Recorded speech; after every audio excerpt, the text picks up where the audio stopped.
It's an absolutely ridiculous day in the world of Magic the Gathering. Wizards of the Coast has just created two new products that are both illegal and decided to sell them anyways. Because why not, right? Magic.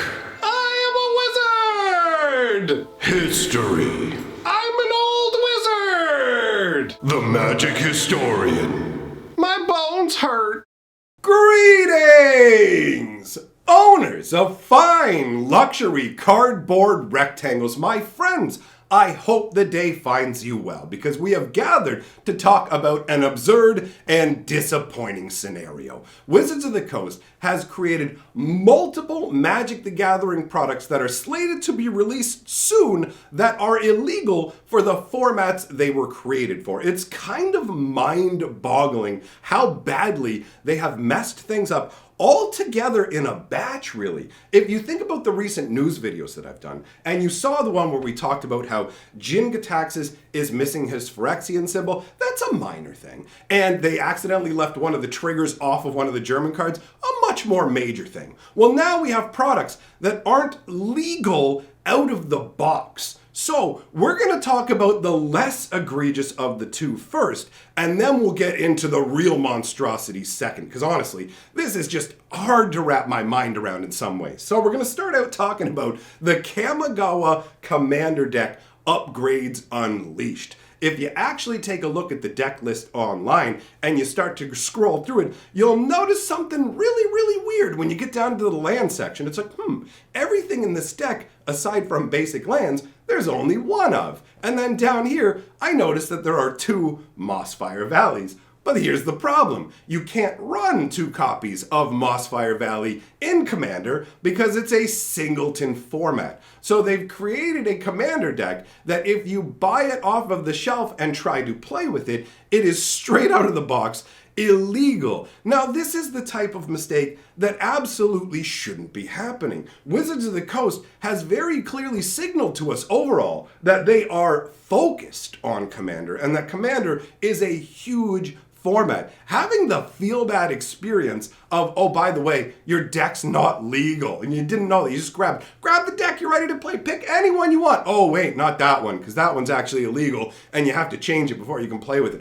Oh, you didn't bring any other cards? Well, I maybe grab a basic land or something. It's a feel bad scenario off the top, but on top of that, Wizards of the Coast doesn't appear like they're going to really fix the situation, right? Sometimes when things go wrong, let's say, for example, the Secret Lair Heliod situation, where they left out a Heliod, they sent those out to people along with Goblin tokens as a way of saying sorry. And actually, speaking of Secret Lair, there's another item where Secret Lairs are being sent out for free now because of how long there has been a delay. And we'll cover that in a future installment. I've got to do like a Magic News Roundup because honestly, there are so many things to talk about that I had to just narrow it down. This stuff is too big. Talking about these illegal decks is too big to cram it into a Mega Magic News. But we will talk about all that Secret Lair stuff. Anyways, the point I'm trying to drive at is that when it comes to stuff like Secret Lair, they're very eager to fix problems. But with this, essentially, from my understanding, all they've done is come out and said,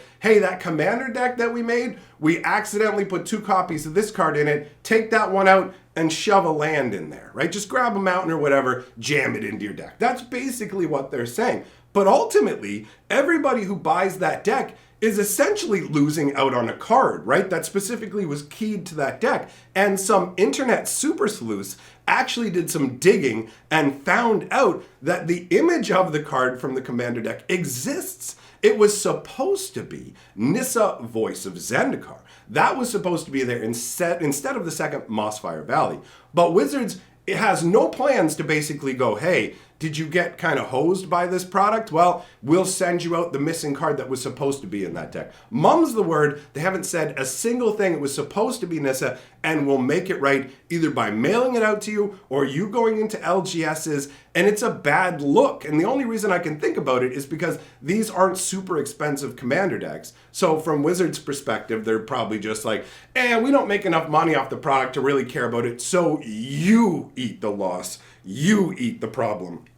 And that's where I really have a huge problem with this. It's bad enough that you can't play it out of the box. You've built an illegal product that's specifically meant for somebody to be able to grab and go, but they can't. But then you do nothing to rectify the problem and hand the problem off to the consumers. And that's actually what we're going to see with the second illegal product. And I guess I have to put this in quotations because it is semi-illegal and a semi-unbanning, which is just a crazy thing to wrap your head around. So to get what I'm talking about, you need to know there's a new wave of challenger decks coming, okay? And the challenger decks are supposed to be decks that you can grab off of the shelf and jump into a standard event. So let's say you're little Billy No Shoes and you walk into the game store and they go, "Get out, little Billy No Shoes. You can't play Magic here because you got no shoes." So then you go down to the shoe store, you beg for some shoes, you come back to the game store, and now you're allowed to play in the event. Well, little Billy No Shoes, Mr. Has Shoes now. Which deck are you going to grab? And you grab out your little commander deck, not commander deck, I should say, your challenger deck, and you go and you play with big boys at the F&M, and little Billy No Shoes, he now stands a chance because he's a challenger. He's got a challenger deck. And ultimately, they're not the worst product in the world, but they're really a far cry from the best product. Think about the idea of taking like older decks that were successful in standard, watering them down by taking out cards that have a certain level of value, and trying not to give players too much money, but also at the same time have a deck that is competitive enough to throw down at F&M, may not win, but you won't just get like scrub smacked down like if you were to grab, I don't know, for example, those old Planeswalker decks they used to make. If you took one of those and tried to play in an F&M, even though they were standard legal, you were going to lose. So the challenger decks give you a chance at that. So now we have a situation where one of the challenger decks contains cards that have been banned in standard. So Wizards is going, we're selling these challenger decks. Oops, there's a card in here that's banned.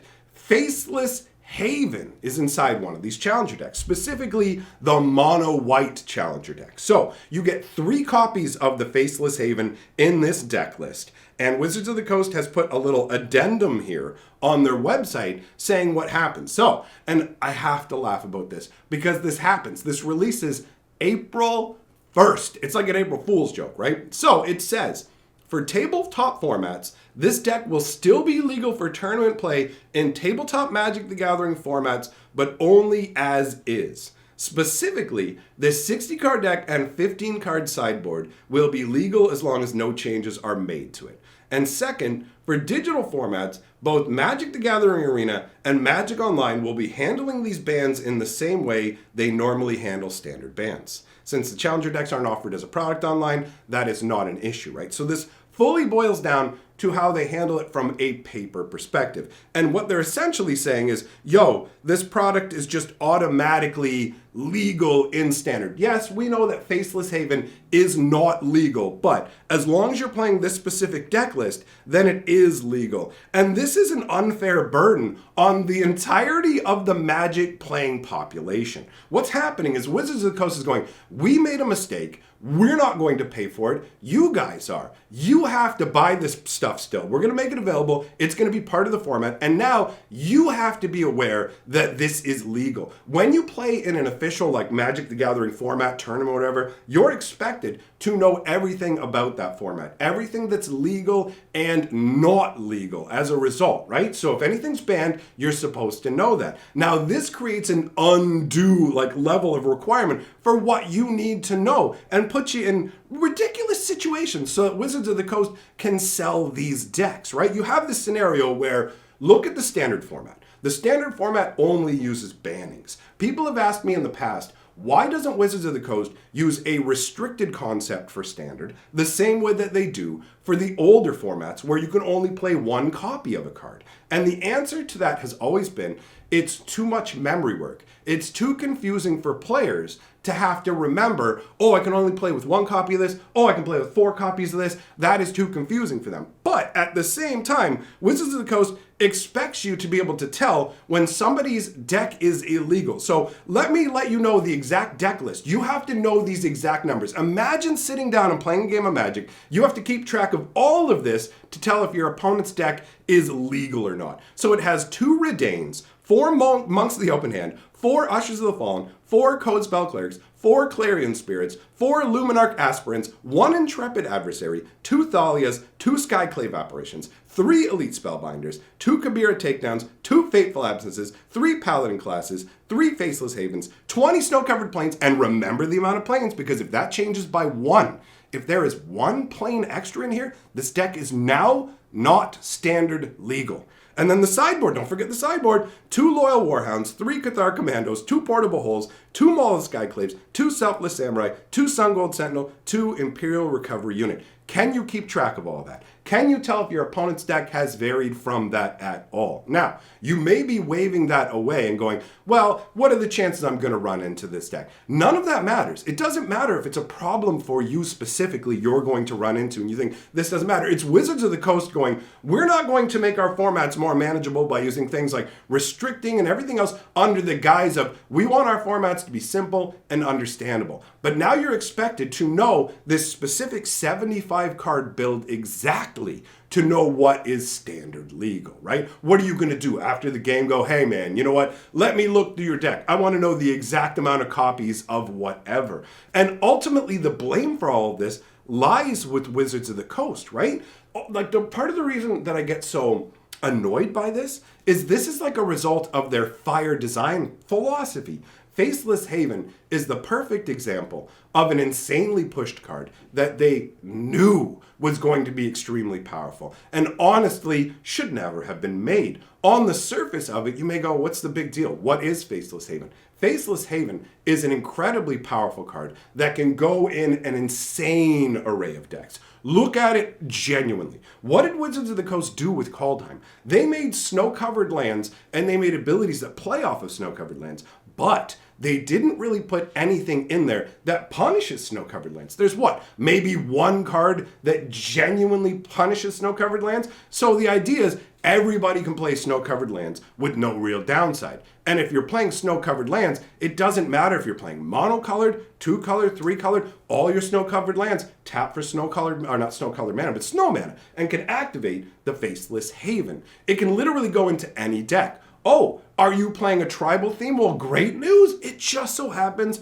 that it's a shapeshifter too. So it literally fits into every tribe. This thing was designed to be as attractive as possible as a Magic card. Now, there's nothing wrong with making powerful, desirable cards, but they've nerfed it in Alchemy, they've banned it in Standard, and there's no way on this earth that they didn't know what they were creating. This is intentional. Wizards of the Coast is trying to make more and more cards that make bigger waves in formats outside of Standard and things like that. And this is what happens as a result. Now, having to ban cards because they're too powerful, I understand that. That makes sense. I'm not anti-banning. I like that as a control valve to keep the power on things. However, when you ban these things, and then make a product like this, and then turn around and go, it's legal just because we need to sell it. The only reason this thing is legal is because they need to sell it. Not because they think it brings balance to the format, because they printed the cards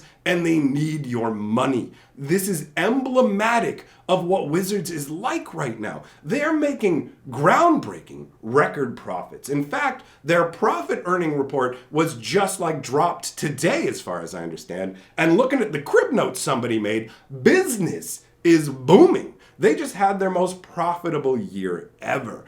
And yet, these mistakes happen and they turn around and go, foist it on the customer. We made 2 decks that are illegal for whatever formats, sell them anyways, and tell them, no, that deck is legal for the format. Why is it legal? Because we want your money. Not because we're bringing anything better to the table. This deck isn't going to be powerful enough. The Challenger deck with the Faceless Havens isn't going to be powerful enough. And you're going to run into a situation where little Billy No Shoes is going to buy his deck. Well, I got my little deck, and he's going to go and play with it, and it's going to be fine. And he's going to have a fun time the first time. Then he's going to go home, and he's going to tweak it and put some cards, and he's going to come in the next week, and he's going to get kicked out of the tournament. he's going to get kicked out of the tournament, or at the very least, the person in charge of the tournament's going to come up to little Billy No Shoes and be like, Billy, your deck's illegal. What are you doing?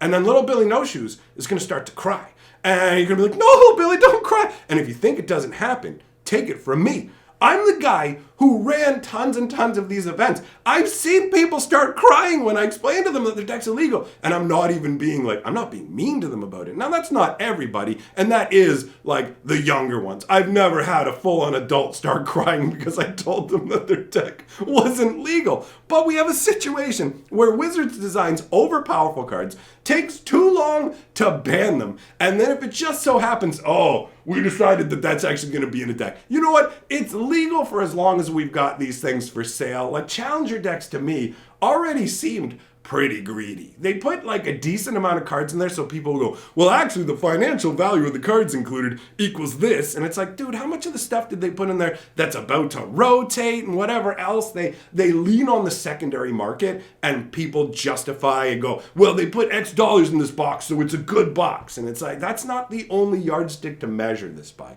Either way, at the end of the day, Wizards of the Coast made 2 products that were not legal and decided that we get to pay for them anyways, because at the end of the day, Hasbro shareholders need that cheddar, son. So, a big thing, actually speaking of cheddar, big thank you to all my patrons for supporting my channel. I'm going to be heading off now, my friends. I'll leave some links on the screen for some other enjoyable content if you want to spend some more time together. And for some of you, I'll see you tonight in the live stream. Goodbye for now.